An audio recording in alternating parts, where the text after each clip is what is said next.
Coming up on this episode, you're going to discover which microphone is best for the Canon M50 for which situation. We're going to look at pencil mics, we're going to look at lapel mics, and we're going to look at the onboard microphone for this Canon M50. You'll also discover 2 cabling secrets and the settings to get your Canon M50 performing well. Hi there, it's so great to see you. Welcome to episode 3. Let's get to it. I've moved from the ocean to the river and I'm recording right now using a lapel mic. I've got this lovely wide angle view and I'm connected directly to the camera. Let me show you how that works. I'm going to pull it out of the camera, use the onboard, inboard Canon M50 mics for a moment. So I've now pulled out my lapel mic, so that's how it's connected to the camera, and it's running from my neck down along my sleeve and out to my hand. Now if I'm holding the camera in my left hand, then my hand is out of shot and I can use my other hand and you have no idea that I'm tethered directly to the camera. So it gives me this freedom of movement on film, even though I'm connected directly to the camera. Another option is to have lapel mic dangling directly between you and the camera, so don't go down a sleeve. And that's quite useful because right now I'm gesturing with one hand, but as I move around the scene, I might switch hands. One of the things I love so much about using a lapel mic is it's almost invisible.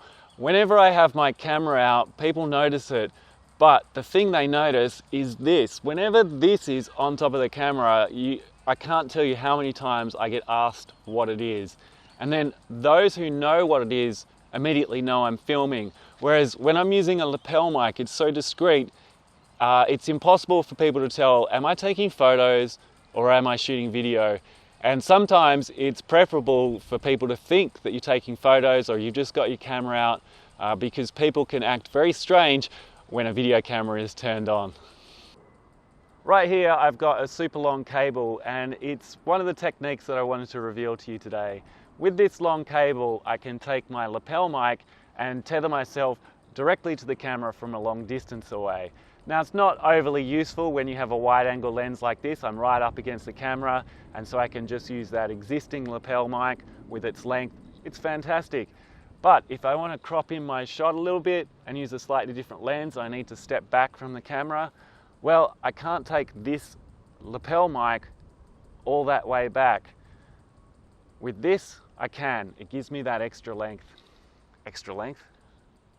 So I can take my lapel mic, which is what I'm going to do right now, and I can take it out of the camera, plug it in. So that's that end there, that's the other end. Now I've got the full length of this cable connecting me, and it means I can send you right back over here. And I can drop that cable. And we can have a conversation here, or I can shoot footage here, and this cable's largely invisible. Because I've made it visible to you, you probably will see noticing it straight away, but generally it's largely invisible. I can unplug it, and I can plug it through my top like this. So now it's running down my top, it's coming down and coming up to the camera. I've set this camera up a couple of meters away and it's too far for this pencil mic. So instead, we've got that long cable coming all the way to me and connecting directly to me. I just love this technique. It offers so many possibilities for filmmaking. Again, because I don't have to think about batteries. There's a lot of stuff I don't have to think about. I can just concentrate on the story. There are 2 other ways that I really love this cable. The first one is, in studio it's fantastic, so you can use a studio beam mic, all sorts of stuff, but you can run this cable all across your studio in different ways and up close to your face and you're going to get fantastic sound. And you can set it up like that, plug in, plug out, awesome. The other reason I find it fantastic was a little bit of an accident. I was doing an interview in a factory and it was quite noisy in the factory. I didn't have a dedicated mic that I could give to the person I was interviewing. I was holding a camera and I was filming someone else. Now, what I did was I plugged them in to the mic. So I gave them the lapel, I hooked it up to their shirt, and I followed them with the camera or went in front of them with the camera with the lead dangling between us. And what it did was it created this perfect space between us for the film. So if they had been free-reined or they could go anywhere, then the footage would have been out of sync with the audio because they might walk off and talk about another area. But because they were tethered, I could kind of control the pace of the interview and the footage, and so the audio and the footage synced up really, really well. I know it sounds a little nuts to go more low-tech and go with just a single cable rather than a transmitter, but this is the nature of great filmmaking. It's about embracing these constraints, and creative solutions will come to you and you can use them in really interesting and different ways, and I think that's massively important. Another great thing about using a lapel mic is that you can connect directly with emotion. So here I'm going to channel my inner David Attenborough, because you can whisper into this microphone to create emotion. The winter has been long and the rain has been abundant, but now the ground is warming. It's time for the tiger snake. Look out! These snakes like to jump upon you and press their fangs into your skull if you're balding. Or you can use that technique to create drama when there's other people around. I think that man has stolen those dogs. Whispering is very, very personal, very, very intimate. If you imagine I've just woken up in bed, there might be other people in my house, I'm talking to camera. I'm not going to talk like this. Instead, I'm going to be very quiet because the day is about to start. Without a lapel mic, it's very difficult to get this effect, and that's because it's discreet, but it's also really close to your face. Right now, I'm tethered to the camera. I've got my microphone attached right here, and it changes that ambient noise. And part of the reason is how far sound travels, or how sound travels through space. That microphone is, what, a hand length away from my mouth? But if I use the microphone mounted on the hot shoe on the camera, that's a lot further distance. And that distance matters.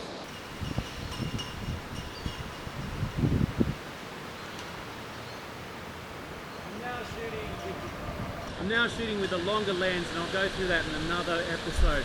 But you can see it's super windy. How's this microphone performing? It's the pencil mic. How does it compare? It's starting to rain, gotta go. We tend to think of the beach as being super peaceful, and it is peaceful, but it's also incredibly noisy. We've got the sound of the waves crashing through, and we've got the wind passing over the top. We can't always control our environment, but we can control how we're recording this environment. I've got this microphone facing forward, and these microphones create the best sound when they're facing forward.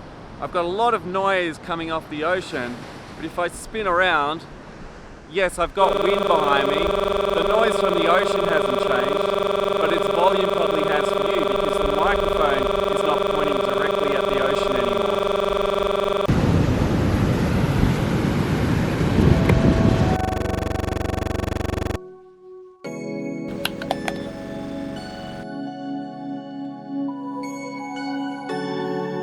We're going to test out the sound differences between all the microphones here in this commercial kitchen, because it's got this amazing extractor fan that is super noisy. For this test, we're going to spin around every microphone to see if the quality of the sound changes as I spin around. Again, this is the first microphone, the pencil microphone, the Boya. The lapel mic that I'm now using came with the Coggin set. And it's important to mention that that set only cost $20, and it included this lapel mic. So this mic is pretty low quality when it comes to lapel mics. But how do you think it compares with the pencil mic?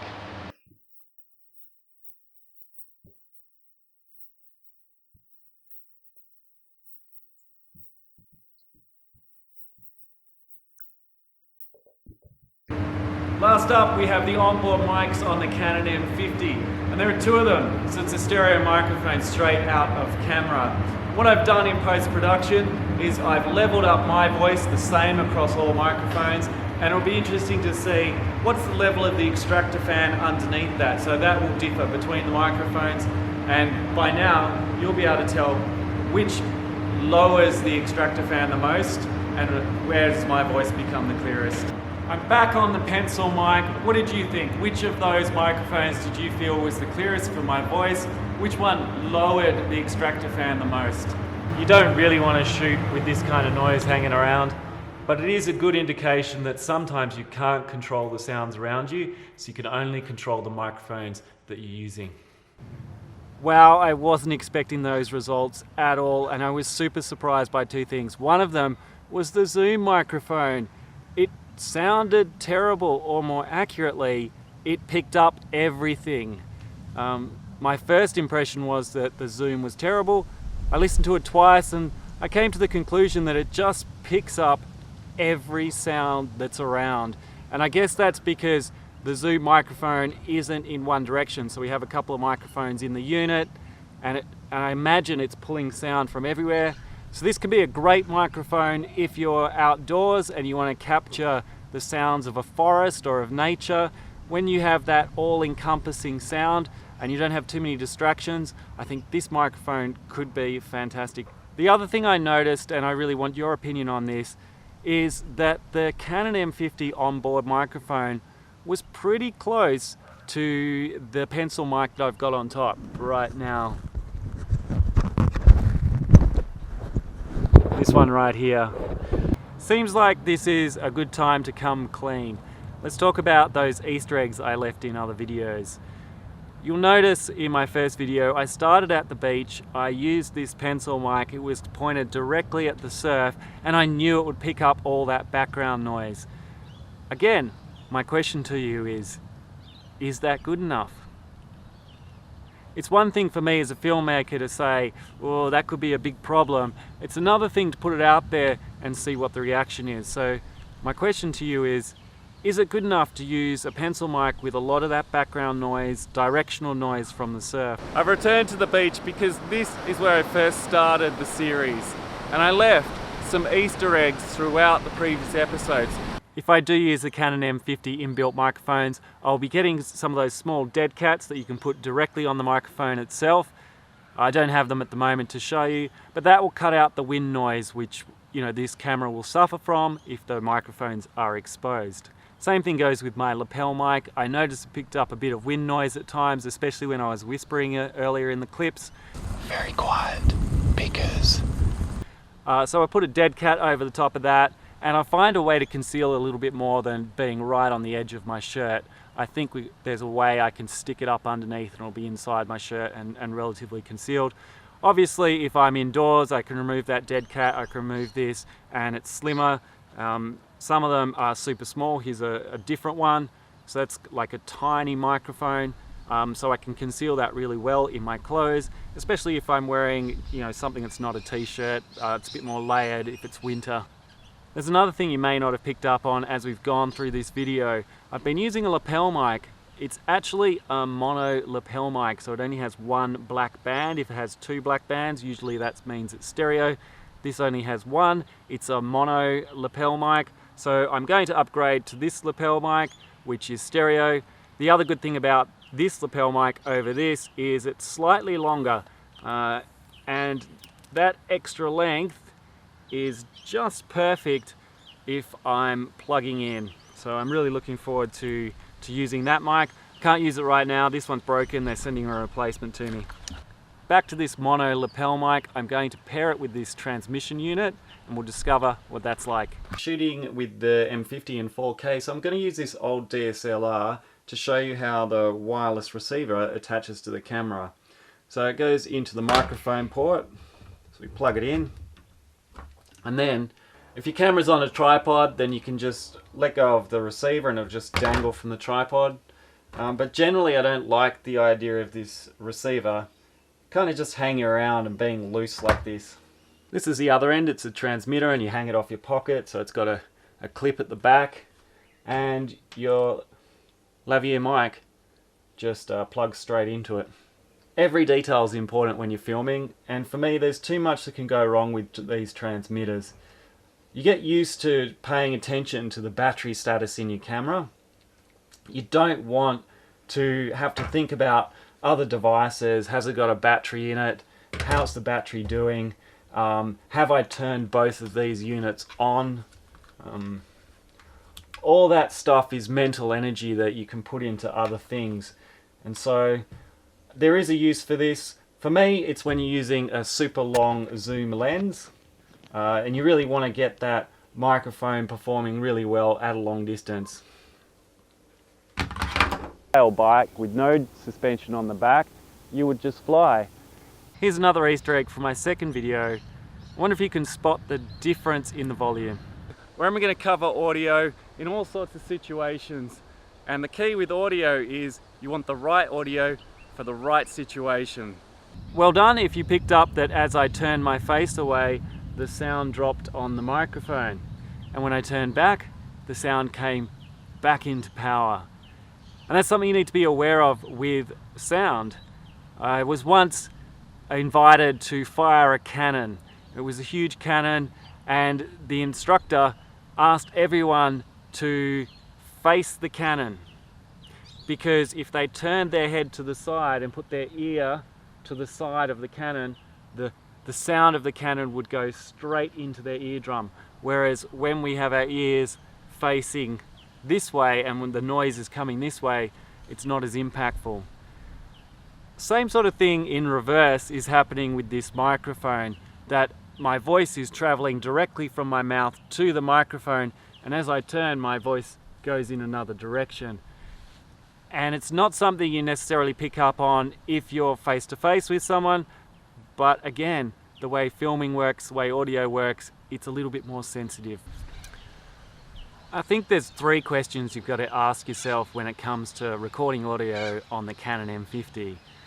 The first question is, what is good enough audio for this camera for the situation you're in? Which leads to the second question, what does the situation call for? If it's a windy day and you're outside and there's a lot of noise around you, you're going to choose a different microphone option to if you're in a studio. And then the third question is, what does this camera call for? It's a very small camera. The Canon M50 is calling for a particular kind of microphone. If this was a massive cinema camera, it would call for a different microphone. But it's small, it's compact. You want to be able to take it anywhere, you want to be able to throw it around, and I think that calls for a particular kind of microphone. And my choice going forward will be to use the Canon internal microphone, or test it out, alongside a lapel. So when I'm sitting like this, I'll probably use the lapel. When I'm out and about, I might use the lapel, I might use the onboard M50 microphone, because they have pluses and minuses. You notice that the Canon M50 onboard microphone from earlier in this clip revealed more of that background noise, more of the birds at the river, whereas when I just had the lapel mic, it was just me speaking. So there are times when I want to bring that audio, that extra ambient surrounding audio into the footage, and the internal microphones might just be perfect for that. Now if I'm holding the camera in my left hand, then my hand is out. I'm shooting on a Canon 600D, so I can show you the M50 and a couple of tricks and techniques that you can use with this camera.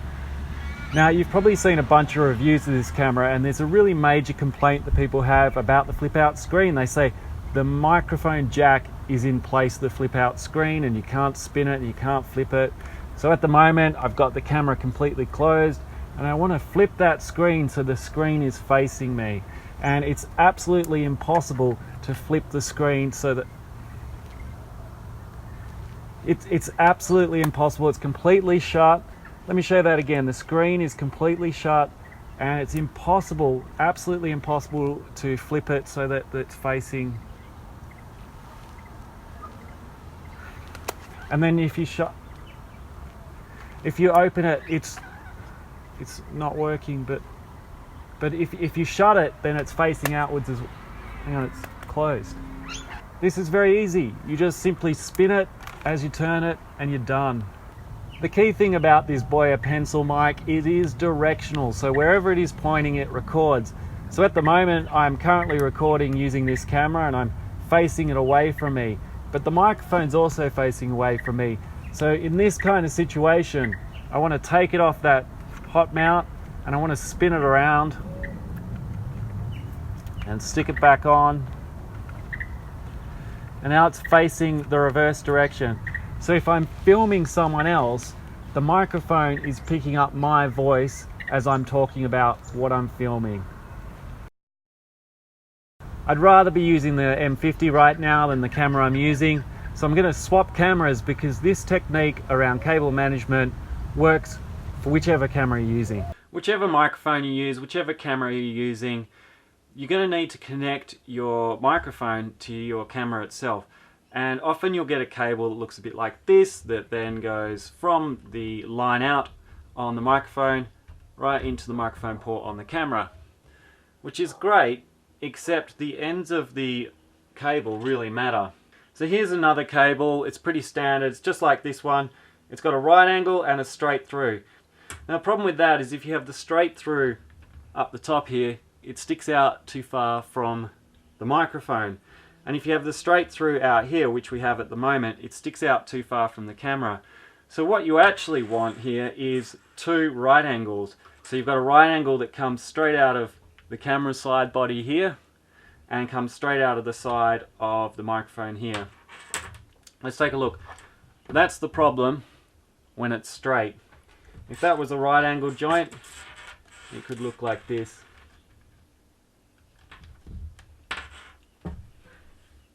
And so what you want is a cable that is a right angle at both ends. Now that might sound really minor, but if I'm throwing my camera into a bag, then if it's sticking straight out, I can break the internal parts of the cable and I can lose sound straight out of that cable. And that's happened with this cable.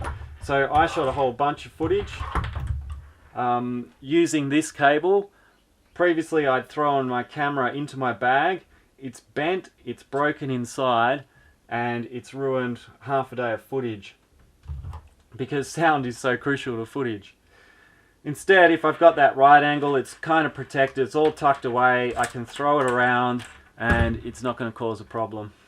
Here's some footage that has one big problem. It's out of focus, but it also has fantastic audio. Now it's an interview, and it's a case where you can't just recreate that interview from scratch, but you can take that existing audio and now you have a whole bunch of options. What I'm interested to know is what are the rules behind this race? There's no rules. With that fantastic audio, I can now put it over any footage I want. Just before I shot this interview, I shot some other footage and it was related to what he's talking about, so I can just stick that footage over the top. You've just had a race. How'd you go? We didn't do so well because this isn't my car. I'm stepping in for a friend. He's over at the park shed. But I'm about to show them how it's done. What I'm interested to know is what are the rules behind this race? There's no rules. Now let's change the settings on the M50 so that we get the best audio. From the menu, go to Shooting Settings and then Sound Recording. Change sound recording to manual. It will be set to auto. Switch it to manual, and then go to your record levels.